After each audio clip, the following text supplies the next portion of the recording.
Fratello the Rugby Podcast. The Italian Rugby Podcast. Fratello the Rugby Podcast. The Italian Rugby Podcast. The Italian Rugby Podcast. The Italian Rugby Podcast.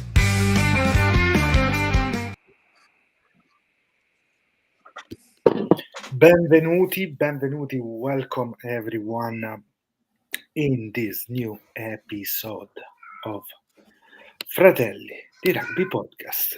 Mike, you are with me tonight as usual on a Monday night, which is always fun in this two phases weekend that we had for Italy. So we were really happy on one side, really sad on the other one. And how are you, Mike? Yeah, I'm good, mate. Yeah, what a polarizing weekend. Depending on what side you sit on. Lots to break down, and obviously we got a few questions from some of the fratelli in the chat, and we need to have a discussion as well. So we'll probably sort of sprinkle that in at some point as well. Yeah, because it's a talking point in general. Because if we're thinking, in a month, a little bit more, we're gonna be already traveling with the national team, and that is gonna tell us a lot about who's gonna be there, who is more performing better at the moment, etc. So we're gonna dig a little bit into that. Some dualism in the moment. But I think, Mike, we should start from the sad part of this week, and then we move to the sweet victory against Franco Smith. Yeah, game, let's say so. It was really fantastic. But let's go with Zebre, Mike, because that is 76. Too many points against this Zebre team with some new faces. Let's say new faces. Franceschetto, one of them, because we've never seen him playing starting prop. Monte Mauri starting again at 10. Paia Gregory Lukin started again also this week. Nasove in the lock, but what we can take from this week with this large defeat against a Leinster that was fully charged. Yeah, okay. Let's go. Do you want to go negatives first and then finish with the positives? Okay. Yeah. Sure. Obviously, we focus on the positives, but I think there's some points where Zebre can learn for sure. There's like some learning opportunities, isn't there, in there? And I think one thing that was abundantly clear is Zebre were so afraid at line-out time of the driving maul. They weren't really like competing, and more often than not, they were throwing it poorly. So had they put a pod up, I think it was like bear in mind I watched it recently. I think it's probably like 2 or 3 occasions it would have been turnover ball in like decent attacking phases. Obviously, if it's 5 yards out, cool. If you don't want to compete, that's fine. But if it's pretty safe to compete, give it a go. So I think that's one thing that's like a nice little learning opportunity for like the boys. And I also think there's some players that need to what's it called? Shake off some rust. There was some players that haven't played, like you said, together or played, and it was a bit of a baptism of fire, right? Let's be honest. But Brunello could have picked a nice time to introduce some of these players to one of the best, if not the best, like league in the world, right? So it's one of those things. But this is odd. Obviously the defense is an issue. Like obviously in transition, Otto. I don't know how many times we have that exact phrase, Otto, like over the course of the few years we've been doing this now. I think we say it every time Italian teams struggle with transition, every time counter attack, every time Jordan Barrett evolved, Jordy Barrett's everywhere. Conan had one of his best fucking game of his life. Yeah. Effervescent. But the point is, Otto, like again, that's the one thing for me in transition. Full stop. Like kicks, transition, unset defense. Just need to look at. So, trying to connect with what you're saying, also a lot of players more involved into the breakdown, because the way also Leinster come and get you with the supporting player pushing away the tackler. Now they tackle the tackler with the Yeah. second, with the first support, second support. They move in that way, so they take a lot of defenders out. A lot of defenders has to go on the. They were on the ground, are to stand up, to back in game, and that of course was the issue with the defense. That it was good when they compete with one player into the breakdown if needed, if not just the tackler and 14 man up. Let's say, no.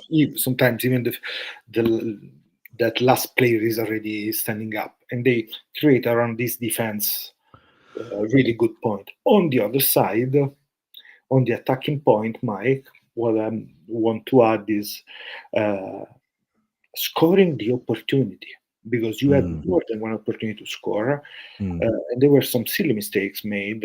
Think about that Jesse pass inside for Montemauri on a line break, completely open.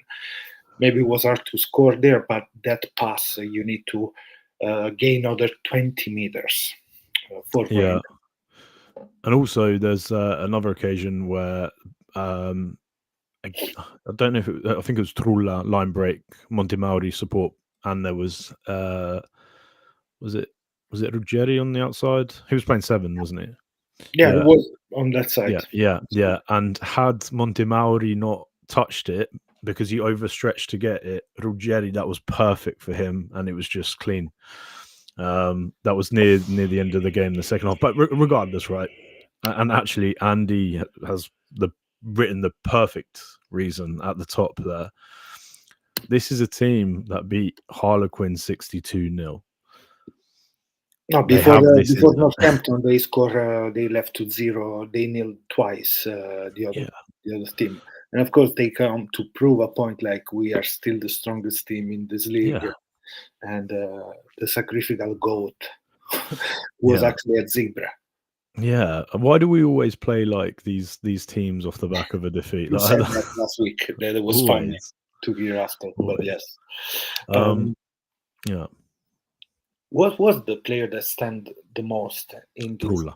huge defeat? Absolutely agree. Just he actually, I think he was one of the best players on the pitch. Regardless, he was good. Counting also all the mistakes he did, but still was the one that had more positive outcome in general in every and like attacking mentality as well. Like, even the mistakes were driven out of like trying to do something, like you said, trying to make something.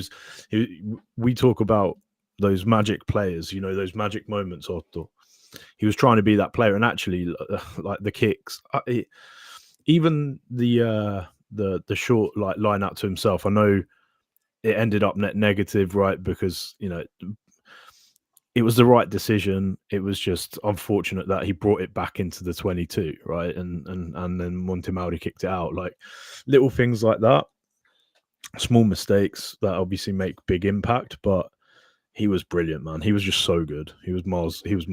For me. If I have to add another player, probably Stabile. All the mistakes, more than Stabile. For me, he had a good game, Paella, because he was really another player that tried to with bad results in general, but you see the effort he was trying to put in the game. Yeah, I agree with you. Yeah.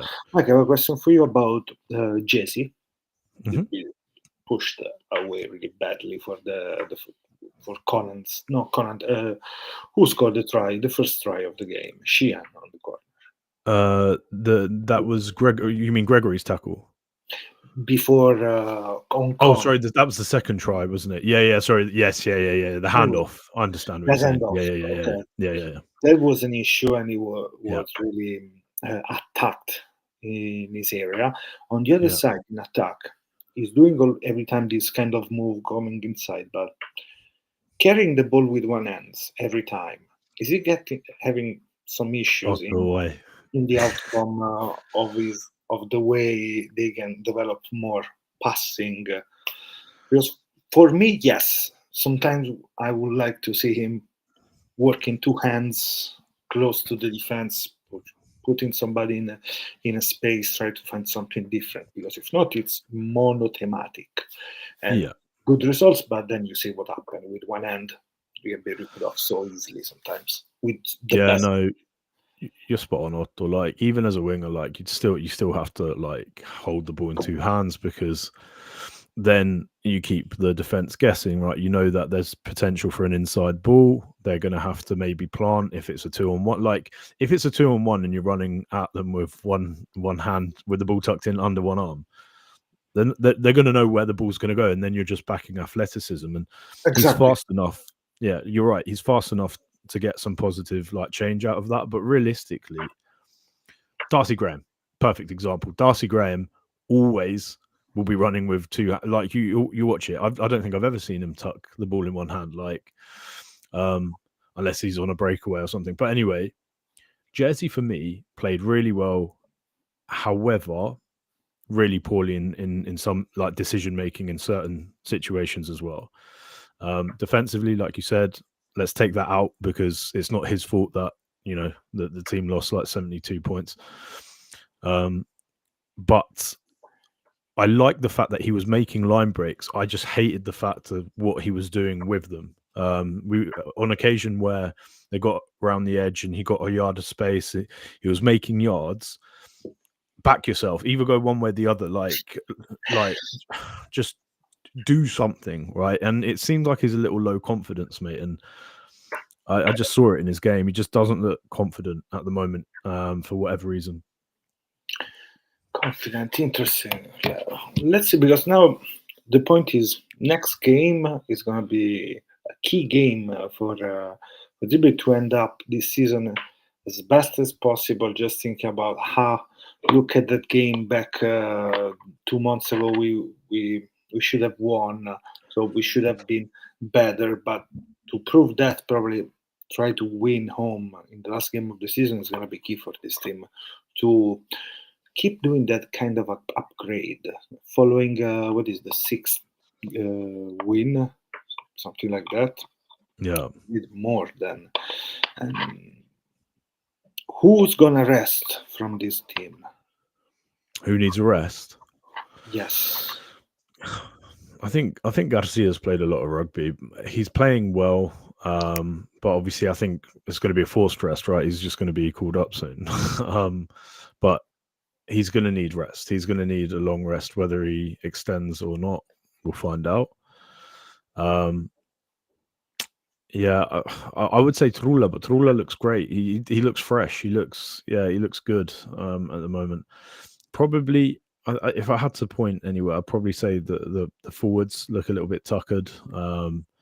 It's nice to see some of like the injured players come back, but in particular, like the Krumov as a prime example. He's played a lot of rugby, man. He definitely deserves a bit of a break.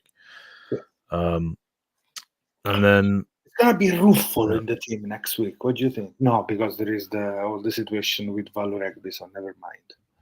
Yeah.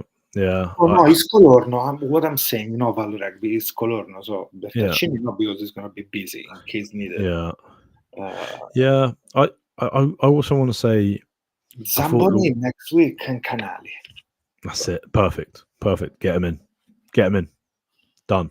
Because if we think Nasovic, Krumov, they started and Canali came in, probably can be Canali, Zambonin starting Arden, one of them from the bench.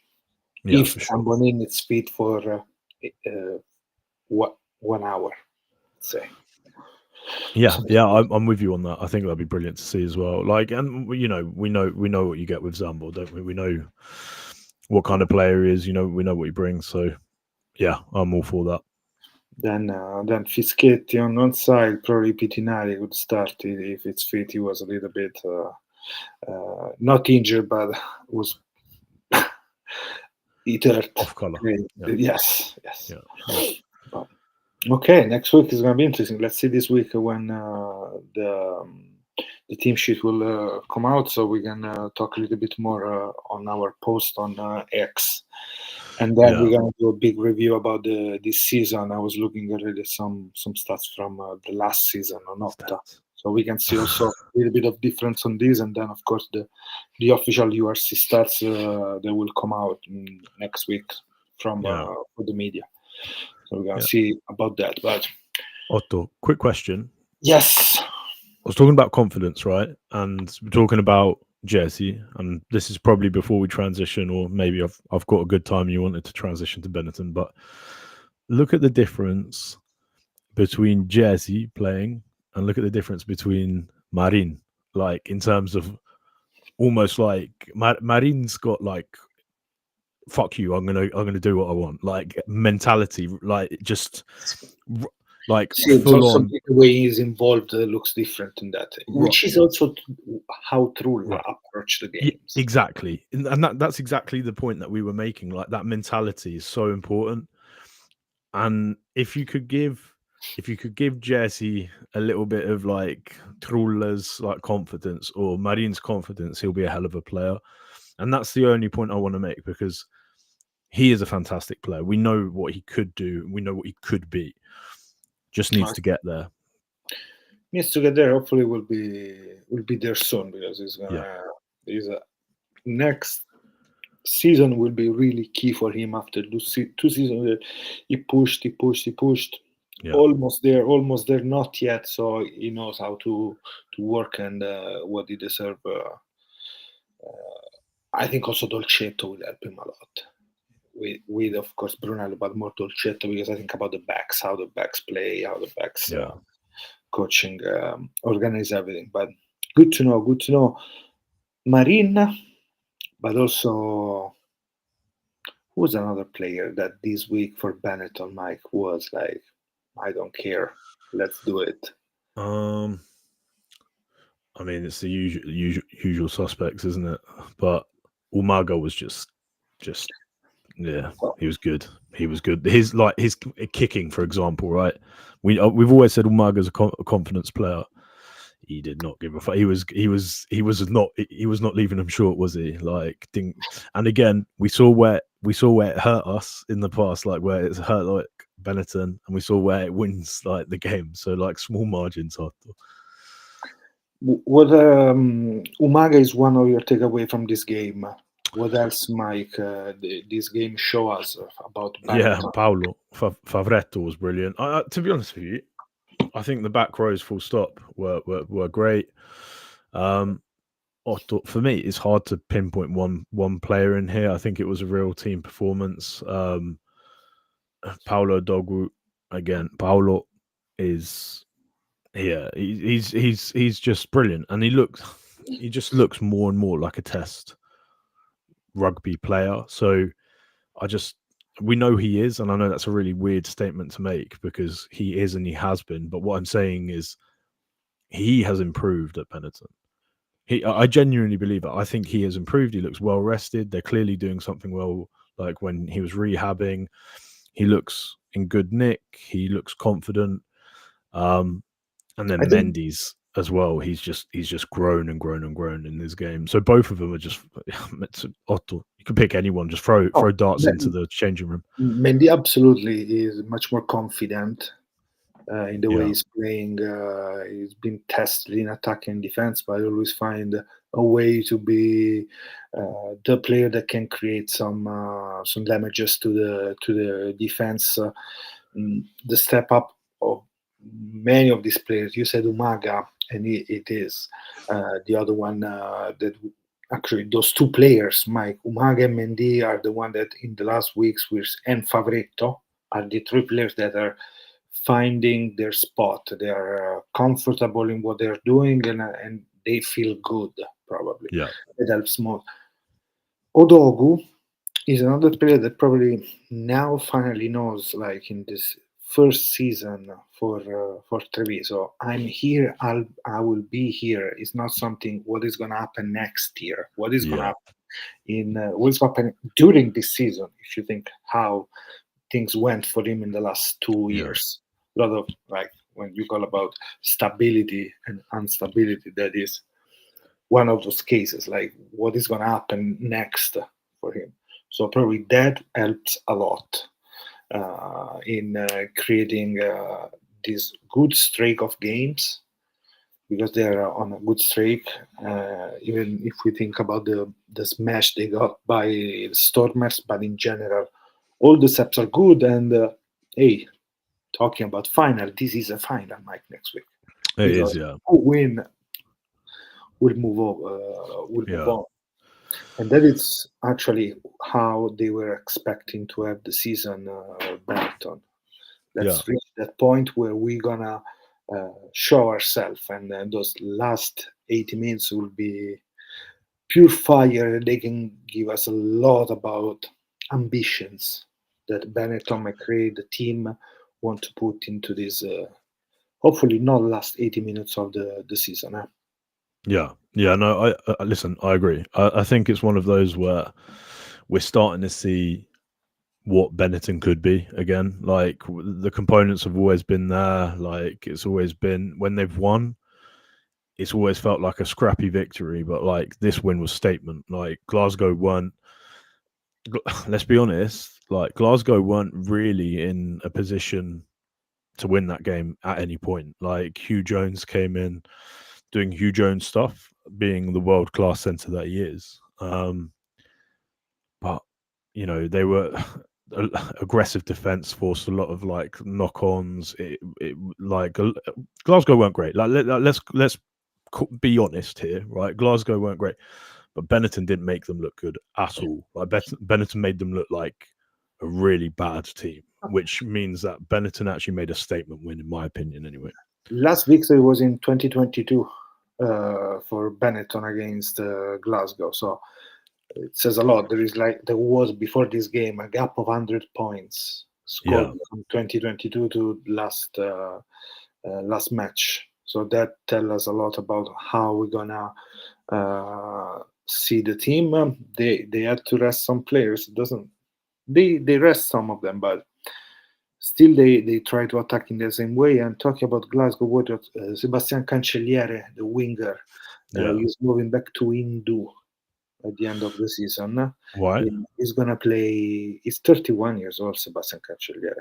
So it's That's crazy. crazy, isn't it? He's going back to play in the Argentinian league. That's crazy. Like he again in certain spots he was like brilliant through the past few seasons, but then like you said, wingers, it's tough for wingers, right? Whereas like props, because so much is technique based and static strength, you can sort of get away with like peaking later on. Wingers, as soon as you start losing like that yard of pace, or you get injured, and like you get a bad injury with your ACL or something like that, and you're not, do you know what I mean? It's based on athleticism. So listen, as long as he enjoys his rugby, that's going to be an interesting one. I'm going to go through a couple of messages. Here we go. We start with Favretto, one of the people we mentioned. Actually, Quesada is one of those coaches that put Favretto at 6 against France last year. And actually, this is the season where Favretto is taking more minutes. If we think about back in last season, 2 years ago, it's like Giuliani. They got a lot of injuries going here and there. They didn't have any. They were not able to follow the form that they want, because if we saw the game time of these players, they're popping, they're blooming in this season is the one where they have more time. And Favretto absolutely can be that player in that 6 mold of Benetton and national team. We always mentioning Godiase is another player that can do that work. The other one for me is Jack Ferrari. So those are the players with Seb Negri. Favretto can do that. Strong. It's like having another lock that can work as a lock. Yeah, he's good in a line out, isn't he? Heavy carrier, heavy carrier. Yeah, you know what's interesting? That we're seeing more in Italy, let's say. Yeah, It's a crazy position to be There in is because Itzagor too. I'm not forgetting Itzagor because he's always there. If yeah, it's not Serbit, that's there. yeah, Those players are the one. Mate, we've got lots of options, and it's crazy to think like when we were looking in 2018, we still had, you know, some of the legacy old players. I don't know if Zani was still playing back in 2018, but Mbanda, like, look at the players that paved the way for the current players. Do you know what I mean? These guys, like, because the young players were coming through, they needed to be that stopgap until we got those players through. And man, we've got some decent players. Talking about the game, Spaniolo came out a little bit pissed off, didn't he? He's just cutting people in half, mate. Defensively, he was fantastic, utterly fantastic. I was really emotional at the end of the game too. You see the videos about the players leaving.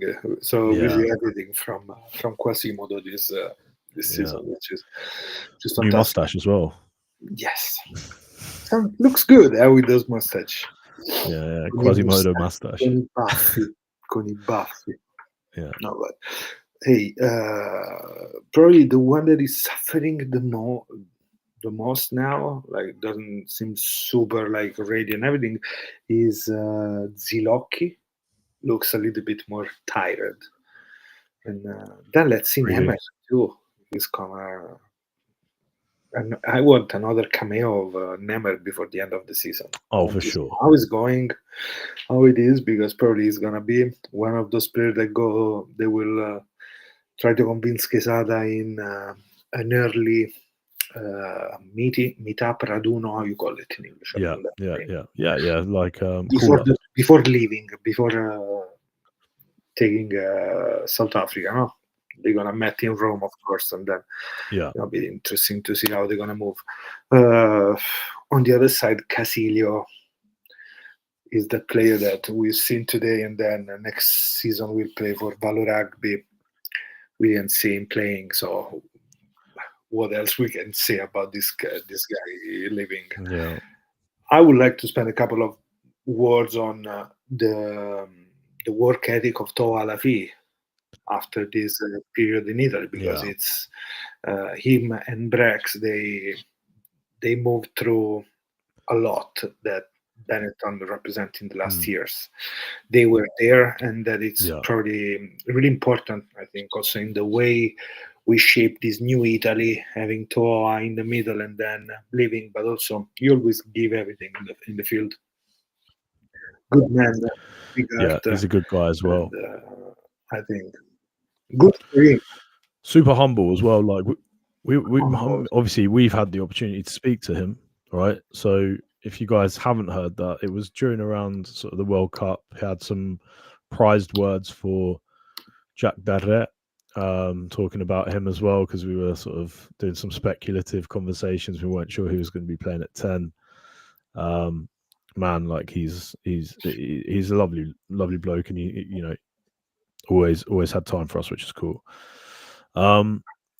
Question for you then. So let's talk a little bit about who you thought had a really good game, not out of the people who started, but the sub who made the most impact. And obviously you can say Spaniolo, but let's put him aside for the second. Like outside of Spaniolo, who do you think sort of was like a powerful impact player for you?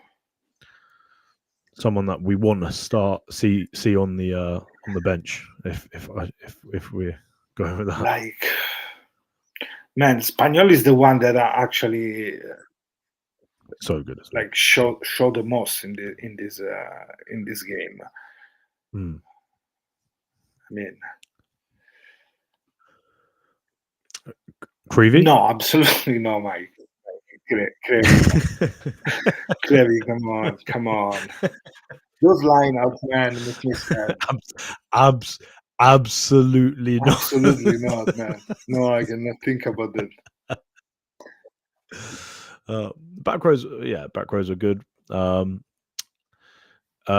thought Cannoni came off the bench. Start Nicola, really right? strong. A couple of he came off the bench though, didn't he, Nicola? mate, he was a man possessed. Some of the tackles, like he was siving people as well. Like to be fair, defensively, Benetton were brilliant, right? Defensive, like Right, yes, you can say was that one they of weren't those games perfect. where not often like that, but when happen, like Benetton is able to, okay, the game is over and the first half done, then we just to keep going. Yeah, And man, yeah, looking forward for the next game because also trying to yeah. It's a big one. we'll be beating Mastra will rank among Benetton best ever wins like the La Rochelle win and Sharks away win last season. But It's there is a tough lot one, of that, history isn't it? between Munster and Benetton. What 2018? That game, that crazy game, so close. Where was it? It was like it was decided by like a Penalty, yes, decision, right? Wasn't it? yes. Yeah. I remember that. Yeah. Come on, that's crazy game. So Oof. probably there is some history behind. Yeah. Our friends also Michael said Yeah. about like it's already completely sold out, Sold out. which is a thing. Yeah.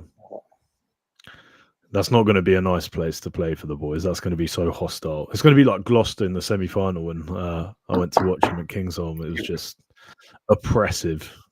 Oppressive. Love to hear that for that game, not for the next one, of course. Hey, yeah, it's all right. We can talk. We can talk about Gloucester if you want this weekend. Seb Atkinson and Santi Carreras in the team of the week, and we lose badly. Come That's it. So, but yeah, I think one thing that Benetton as a team can take away is they can do that against one of the best coached teams, and it wasn't No. like a second team; it was as strong as they could put out, right? Hey, listen, like if they want to progress to the playoffs, they threw down the gauntlet. They have to back it up. Like I don't want to see another game like we normally see. Really great game, like brilliant game. Consistency drops. We see a shitty game. I don't want to see that. Like I'll be so upset if we see that and we see Munster.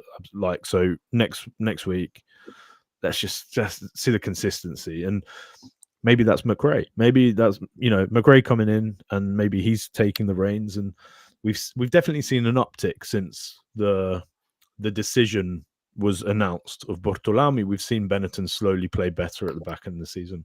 Whether that's coincidence, whether it's players coming back like a Dogwu who have high impact, I have no idea. But we have. And also, like you said, Otto, I think Garbisi's got a good opportunity here to carve out some game time. He needs to take his opportunity, make the most of it, and he has to learn for the summer when he's playing against the Springboks, because he's not going to get a better opportunity than the playoffs if they make it, and then the risk subsequent games of the games in South Africa. The risk. What's going to happen is going to be we're going to go with Pagelo and Fusco for the physicality. for sure. Yeah. You know what? Sorry to bounce back, but you did trigger one thing I wanted to talk to you about. Back into the game of the Zebre being dismantled by Leinster, they had Garcia and Fusco both playing, center, right? Fullback center-esque. Right. Was... Right. But if the rock fell on his side, he was the first person there. I love that. Like I think we've had this discussion before about rugby league, right? I love that. Like I and it was working. Like the speed of ruck was like so much better. Hey, let's see. It was just 70 minutes too late. It's going to be the Brunello ball of next season, having both in the field. Mate, I'd love that. I'd love that. Like we talk about a Farrell-esque player. Fusco loves a red card as well. There we go. There we go. And he loves his shoulder to be clean. He loves it. He loves it. There we go. We found Italian Farrell. There we go. It's just Fusco. Mike, let's go into more questions, more stuff, because of course, guys, if you want to join. Yeah, we've got bits to talk about. Just drop us a message on X, on Instagram, on email. Please join, because here we go. We don't forget to talk about this dualism that pop in our chat, so we can talk about this too, and move on. More questions. Serendipitous. More questions going on here. There is also this other question Yeah. coming. New man to watch. There is the first from Andy about in general moving. So we're gonna go through. Let's move on this. I, I yeah. No, I'm with you. I was just going to say there's one sort of polarizing question It's that like we're going to talk Brex about. with Phantom What I'd last like year, to say, right? right, exactly, spot on. If we're one thing I was going to say is I think what we do with the people who are messaging in chat, I want to hear their opinions as well. Like, so maybe we frame the question, we discuss, but I want to hear what they want to, what they're going to say as well, because this is 6 of one, half a dozen of another. This is like it seems to be quite like a polarizing question here. So yeah, So I'm gonna put Otto, it here, floor is yours, mate. like this. I'm gonna put it there, okay? Like a comment, but no, who's the best? Who's more perform? more I don't know in general because a Yeah. lot to talk about. Like this season is the season where Giuliani is really showing off. Yeah. Even if Paulo want to see more and more next season growing, but let's say this season game time is on his side much more than Lamaro, and the issues is around like the issues, the discussion, the talks around how Giuliani is really effective for the squad in the way he play more than Lamaro. Yeah. So I obviously Andy, fire away, mate. We're going to talk about it regardless. Yes. So please, yeah. So for me, I think it's one of those where I use the term horses for courses, and everyone in the chat will know I say that all the time. Obviously, under Crowley, he was used as a link player, and it's one of those where Lamaro used to play fly half. That's what he played as a kid. Clearly has some vision. Clearly has some like tempo to his game in offense, and there on occasion he'll throw an absolute peach, and frankly, like he almost goes unseen because he makes other people look good. Giuliani is fantastic. Like let's be honest, right? He's the top jackal, I think, still of any league, including the top 14 where there is Jack Willis. He's a pretty good poacher, a world class poacher.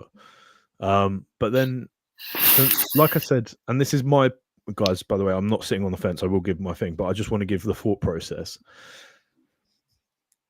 One thing I think is really important is the number of game involvements, and then you sift like the poor game involvements, and then you try and see who is net positive. And again, all my friends will know because I'll say who's net positive. Like the question is, whoever's net positive and consistently net positive, they're going to benefit the team. So right now, and this is my opinion, I think Lamaro isn't playing as well as I've seen him play. Does that mean Giuliani is a better player than him? No. But does it mean that Giuliani is more informed than him? I'd say probably yes. Right? That's my opinion of it, right? But, and this is an important but, if there is a game plan which involves, us linking the backs and the forwards more efficiently, and again, I'll take the parallel to rugby league here, Lamaro is probably like the perfect person to do that. If they don't play that game plan, Benetton don't suit his game plan, Giuliani is going to appear the more effective player out of the two. And it looks like McRae has more of an affinity for Giuliani's defensive abilities than Lamaro's offensive abilities. And that's how I see it, right? Otto, I've said my piece. I want to hear yours. We haven't discussed this at all, so no, we chat a little bit today with all the guys, with all the fratelli, and I'm gonna also add this because this is another part of all this this talk about these players. Mike, of course, Giuliani is more in form. Is the best Italian specialist in the breakdown that we have. Yeah. Absolutely. Spagnolo's going to rip your head off for that, Yes. But we can say also Lucchesi is another one. Yeah. So those three players are the one. For the backsman, Oncello is the one that won more. So those players are the one. Can we live without that? Not. Can we find a balance between both of them? Absolutely. And that is the interesting part to chat about this, is having those two players that, for me, also Lamaro is giving away with the mentality that he has, Mike, because it's been playing and playing in the last 4 years like crazy, and the big break was this season between the injury he got against Georgia in the first minutes of the game. That, let's say, they helped to give him a break a little bit, because he looked cooked mid-season, and also during mentally as well. Mentally tired. Exactly. Yeah, I agree. Fatigued. That way. You see also the way he gets mad during the games and the post-match interviews. I agree, Otto. He holds a big, what was it called? He carries a big cross, doesn't he? It's one of those, lots of weight on his shoulders. The improve that we see with Zuliani. I'm gonna keep going with the chat so we can scroll it, because we have people on X, but go guys on YouTube, because there is the chat where we can answer and subscribe. But two different players, yes, of course. Is constantly improving, because this season is finally having more minutes that the minutes that Lamaro played, because Lamaro came from 2,000 minutes played last season between Italy and Benetton, which is crazy. Something that I hope is going to happen to Zuliani soon, to have those games. Because also, I'm okay if he get dropped by the team. But he's a captain. Captain is captain all week. It can be another one in the field. So I don't see this big difference. And I'm Rex has proven to be a good captain as well when he's needed to be. So, and I like the fact that now we're seeing Zuliani doing those plays from second phase of attack, third phase of attack, where he have to take some more decision with the hands. Because I remember a couple of games with Zuliani, even with Italy, almost ball and knock on 2 years ago. That was the point I was about to say. On this, right, I agree with everything that's written there. Zuliani's hands are constantly improving.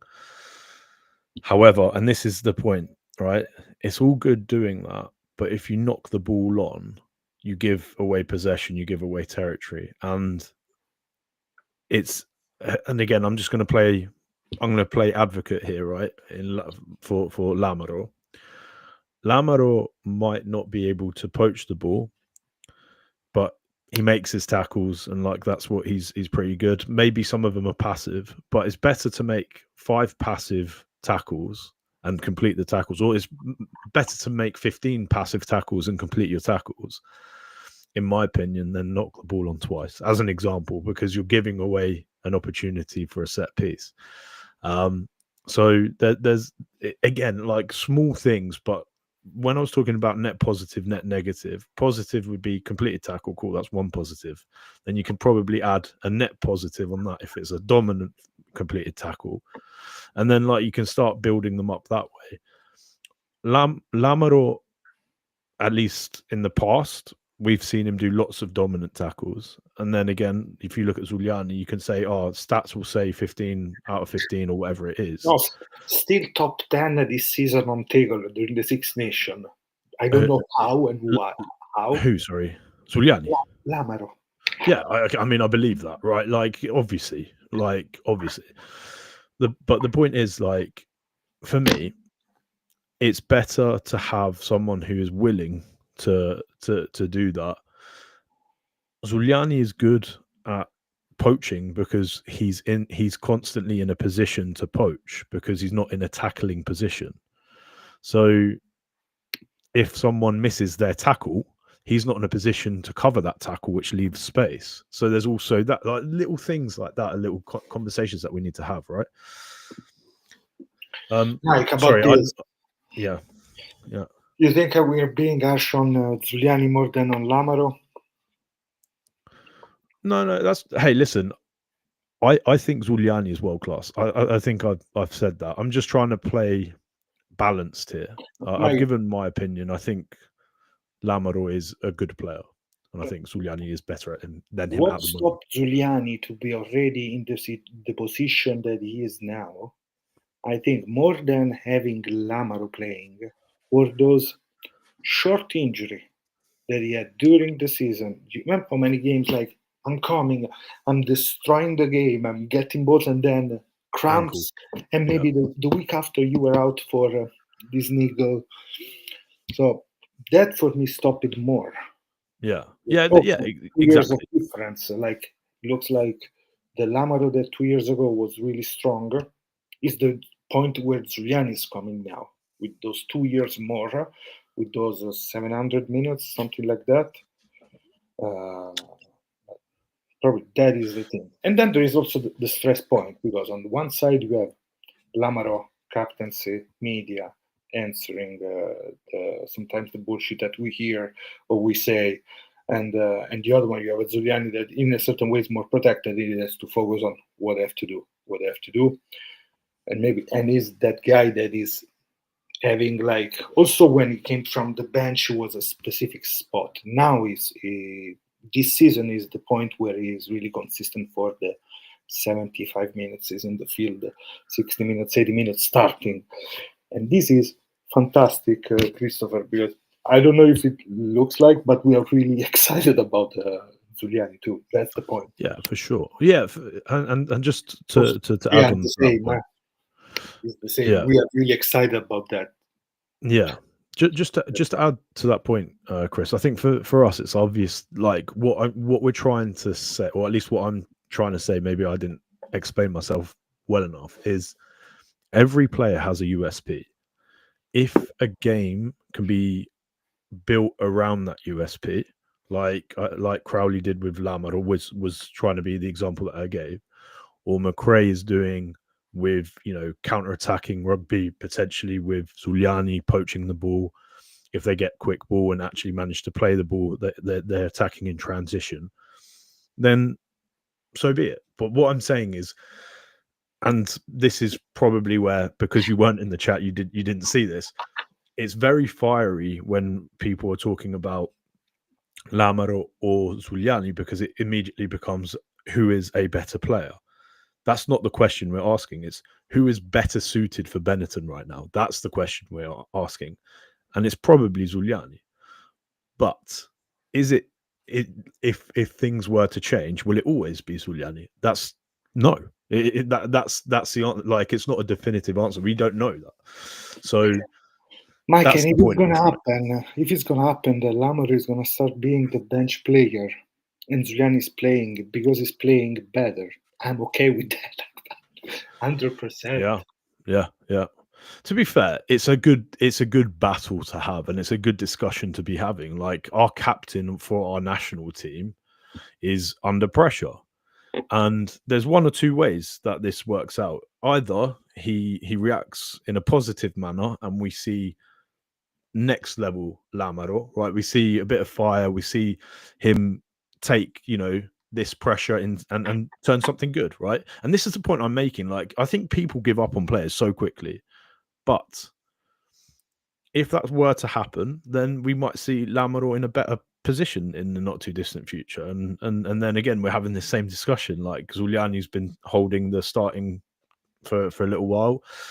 Is Lamaro now the player to go? It's the same question. It's Cipriani and Farrell. It's God. Mike, We you know can what we is can we funny? can do this for hours.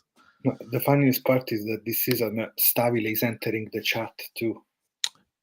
Yeah. To So be we are. fair, right? If we're being really objective here as well, Otto, you could probably argue that Stavile is probably like more informed than potentially Lamaro at the moment. And I think that's a fair comment to make as well. So yeah, well, fingers crossed, man. Fingers crossed he wears blue, but the right color blue. As if you want to keep reading the chat, of course, there is more. I would like to answer also the other question before. Yeah, sorry, Otto. Go ahead. I'll keep quiet because Late, Peter's pinging off. here we have the rest of it. Players to watch, and he was asking for player to watch, the youngsters. This weekend on RaiPlay, and also on RaiPlay now, if you want, with a VPN from abroad, you can see the semi-finals. There've been the semi-finals, and next week they're going to be again the second round of the semi-finals between Petrarca and Rovigo. So Andy, that is a game that you should watch because there is Electri, as I said, there is Belloni, they're really good. There is Kersul, which is a 10-15 winger, but in this end of the season he's playing 9. He looks so much as a singer, an Italian 70s singer, Mike, Francesco Kersul. It's so good. He is, I think, Croatian origin. Is his name, but still, he's Italian. He's playing 9. On the other side, Tito De Baldi is playing 10 for Petrarca, with Brogin and Minozzi on the wing.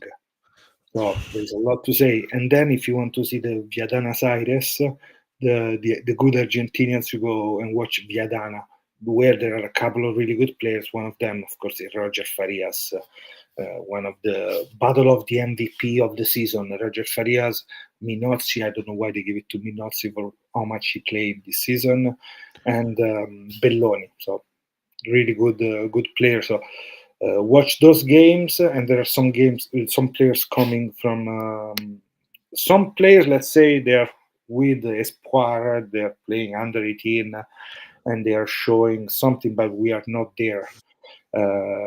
We don't see the games, but we know they're playing really well. So the suggestion is to watch the under 18, the under 19 games. They are live on the Federazione Rugby. There are some really good ones. And then there is the big question at the beginning, always from Andy, and let's see this, Mike. Let the game start. Let's get ended with this a little bit, because 1 hour almost in. One competitive franchise team with every other team in Italy in a competitive point. Good for Italian rugby. Is it good? No. Absolutely not. No. We, if anything, we need more. And exposure to an highest level. Yeah, Andy, I'll give the example. We spoke about it. Well, we speak about this a lot, but one thing, we have so many top talented under 20s over the last 5 or 6 years that can't find game time in the franchises, so they're not developing, and they're playing Serie B, or at a push they might be loaned up to Serie A, and other teams are finding effective ways of implementing these players for game time and improving them. And I think we had a bit of an eye opener last week with this weekend just gone, with the academy, the under 23 academy mixed, because those players were sensational and they were a lot better, frankly, than the counterparts, right? No, but also the results, Mike, of this game. You have to think that having a team that is already around the main team and play and coach, and the other ones are already everywhere. They're playing 7,000 different clubs. No consistency.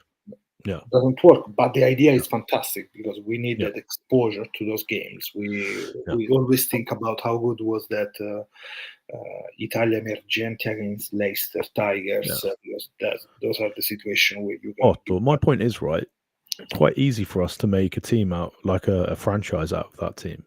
Easy. Yeah. Like a new franchise. A really development franchise could be that. Okay, perfect. If that's the case, we need another team. Like, so. No, we are always for more than less. We don't care about the money, because we don't have money anyway. So. Yeah. Well, I mean, like, hey, listen. If we find a nice billionaire, who wants to sugar daddy us to a third franchise, good.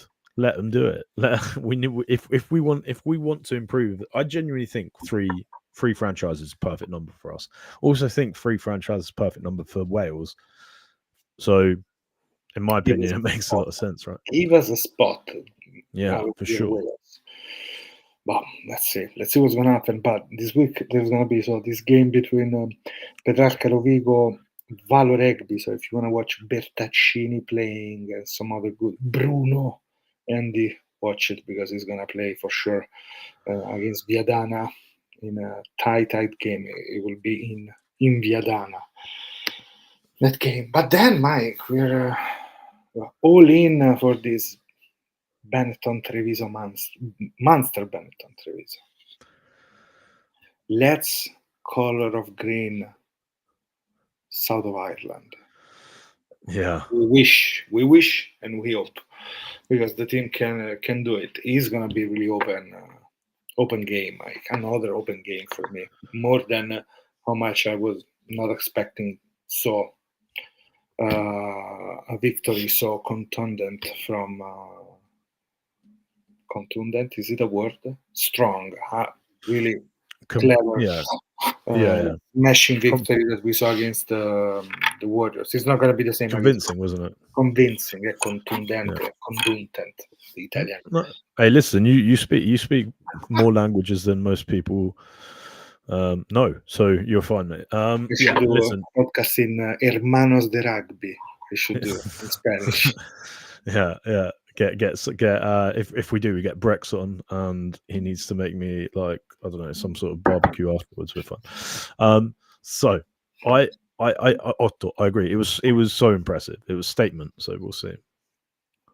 Let's see what's gonna happen with Zebre next season. Losing and who's gonna come in. Probably some other players will move, but we will know soon, Mike. In a week, probably 2 weeks.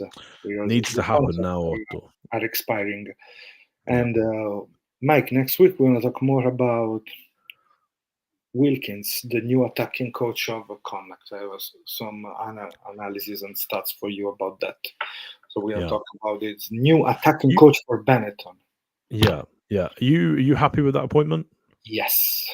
Yeah. I messaged one of my good friends. He's a Connacht coach. Connacht coach. He's a good Connacht fan, and he was he's an hard worker, and it's fantastic to see a player like that. They know each other with McRae because they coached together for 2 years. And he's also, Mike, I love it because he started as a video analyst, and then there we go. Every there's a dream at the end of the rainbow. Exactly. The dream, an Italian dream. Let's see, guys. Thank you for the company tonight. Our friends here, Andy, and everyone else. Guys, like, subscribe, and let's see you next week because we have another week of rugby to chat about. Thank you for all the questions. We love it. And also for your opinion, because it's important to create a discussion around players' opinion in a positive way like we do. So, Mike, buonanotte. Buonanotte. Ciao. Ale. Fratello the Rugby Podcast. The Italian Rugby Podcast.